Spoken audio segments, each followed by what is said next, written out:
Hello guys! Hello! This is for Pisces. Welcome dito Pisces sa aking channel, Kapalaran 888. Welcome Pisces. So, alamin natin guys kung ano yung last week reading mo for the month of February 2026. So, this one is from February 23 hanggang March 2. So, titingnan natin. Ano ba Pisces ang possible na mensahe, gabay, energy na kailangan mong marinig sa linggong ito?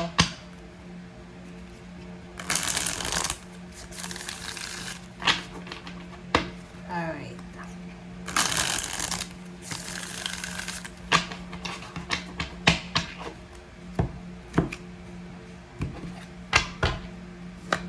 Okay. First card natin, Pisces, is the Chariot. Okay? The Chariot. So, sinasabi ng baraha sa'yo dito na aarangkada ka, 'di ba? So, maybe you are traveling, maybe you are changing direction, transforming, 'di ba? May transition na posibleng darating sa buhay mo. So, possible na magde-drive ka sa long drive siya, or pwedeng lilipat ka ng bahay, lilipat ka ng trabaho. Pwedeng several options ang like gusto mong magbakasyon, gusto mong marami kang may iisip sa linggong ito na gusto mong gawin. Okay? Okay, ano pa ba? Next card natin is Emperor. Meron ditong Pisces na posibleng yun. You have several choices and options. Like, halimbawa gusto mong magnegosyo, gusto mong bumili ng sasakyan, or kung ano man yun na gusto mong gawin, possible na nahihirapan kang mag-decide kasi ang dami-daming inihaharap sa iyo ang universe na choices and options. Okay? Meron din sa inyo dito, Pisces, if you're applying for a job, or maybe visa ba yan, contract, so may mga contract signing sa linggong ito, or may mga papeles ka na kailangan na ayusin. For Pentacles, nakikita natin dito na sa linggong ito, posibleng magkaroon ka ng urge na mag-ipon ng pera. Or possible sa inyo na kung may pipirma ng kontrata sa inyo about money, you will have the opportunity na makapag-save pa ng malaking halagang pera. So, like for example, pipirma ka ng malaking kontrata, which is sobra-sobra yung pera na pwede kang magkaroon ng savings, parang ganun. Physically, financially, mentally, emotionally, you will be super strong sa linggong ito. Sinasabi ng baraha, kung few weeks ago, medyo matamlay ka, this week daw ay magiging maayos yung takbo ng iyong health, ng iyong healing. This week ay maayos yung takbo ng iyong finances, ng emotion, and you will be super strong and brave, courageous sa linggong ito. Three of Pentacles, so sinasabi ng baraha sa'yo dito yon. So may mga iba sa inyo dyan, Pisces, na nagpaplano kayong mag-business. Maybe you're planning to collaborate with someone. So may plano ka bang magpatayo ng bahay, or maybe you're planning for a celebration na kailangan mong mag-collaborate with someone. So yung iba sa inyo na magba-birthday this week, happy birthday sa inyong lahat. So yung iba sa inyo ganun maybe you're preparing for your birthday celebration. Pwedeng yung plano na yan is malayong lugar yung pupuntahan, or yung planong yan ay posibleng matagal pa. So maybe this is for Christmas or holiday season, advanced planning, parang ganun. Okay. Sinasabi ng baraha sa'yo, napakaraming pera na posibleng darating sa'yo. May mga financial wishes ka na parang hindi mo na siya ini-expect. May mga financial showers na posibleng darating sa buhay mo, Pisces, na hindi mo siya ini-expect. So, congratulations sa iyo in advance. This week din, sinasabi ng baraha na may mga tao na siguro nangangailangan ng tulong mo. So, maybe they will ask you help, or maybe they will ask you guidance regarding sa finances or regarding sa mga needs nila. Magician, so everything happens for a reason. Lahat ng hahawakan mo, lahat ng sisimulan mo, this week ay magdadala sa'yo ng limpak-limpak na salapi. Wow! Congratulations sa inyo. And the Tower, sa ilalim niya, and the Empress, and King of Wands. Sinasabi ng baraha sa'yo dito na sa usaping trabaho, okay, if you are having parang hard time sa trabaho mo, like may mga katrabaho ka na toxic, ganyan ganito, you will be happy na may news na parating sa'yo na pwedeng ilipat ka ng department or pwedeng ilipat ka ng lugar.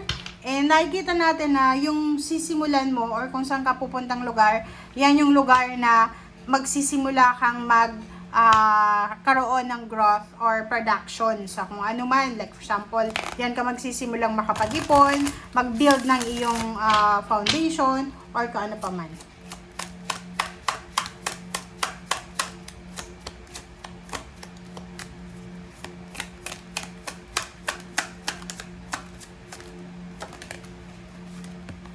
Okay, first light, beginning a new cycle, oh, 'di ba? Kasi sabi ko lang sa inyo there's a impress here. So, sinasabi ng baraha sa iyo na simula ngayong linggong ito, may magsisimula sa buhay mo. You are transitioning, you are transforming. So, be careful lang doon sa mga babae na Pisces kung ayaw nyong mabuntis, contraception, kasi may possibilities na expected and unexpected pregnancy.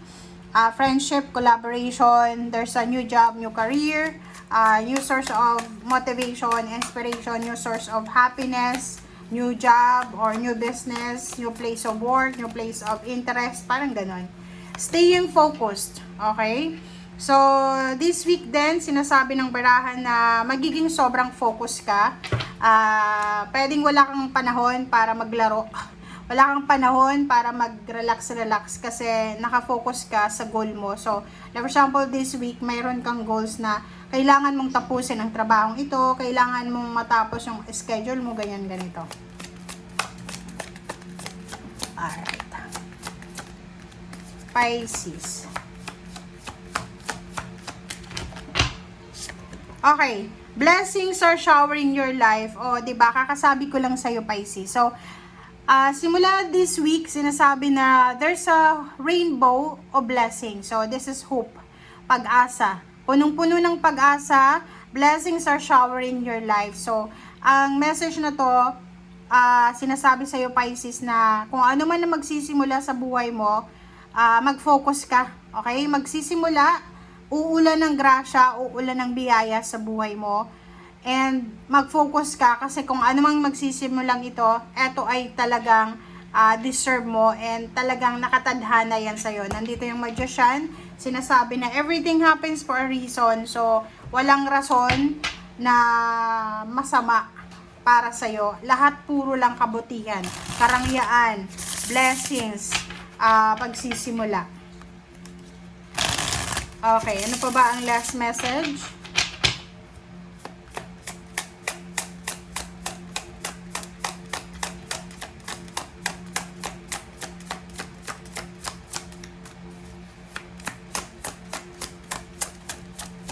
Kumuha tayo dito ng 3 cards, Pisces.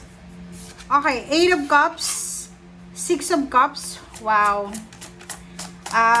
Mag-iingat ka, Pisces, kasi if you're married or even single ka, yung mga naging parte ng buhay mo dati, lalo na sa relationship, like dating kaibigan, dating kakilala, yung mga taong nanakit sa'yo, ay posibleng bumalik sila sa buhay mo.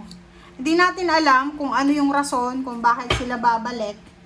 But you need to be careful, ha. Yung makikita mo dito sa 3 cards na yan, you need to be careful sa mga taong naging parte ng buhay mo. Like yung mga taong natulungan mo financially, sinuportahan mo financially, or yung mga taong tinulungan mo emotionally, pero instead na magpasalamat sa'yo, ginawan ka ng masama, binaon ka sa kahihiyan or sa problema. So, this week, mag-iingat ka, ha. You need to be careful doon sa mga Pisces na active kayo sa social media. Huwag kayong accept ng mga taong gustong mag-add sa inyo as a friend. Especially doon sa mga naging masalimuot yung past nyo. Kasi you need to move on, eh. Wala nang rason para bumalik ka sa mga taong yun. Wala nang rason para balikan mo yung masamang nangyari sa'yo sa past. So, dito, you need to be careful. Kasi para silang linta na babalik at babalik sa'yo. So, mag-iingat ka. Emotion, control your emotion, compassion. Huwag kang masyadong maaawa. Huwag kang papayag na i-manipulate ng mga tao, lalo na sa pera, usaping pera and emotion. Okay? Thank you guys. Bye!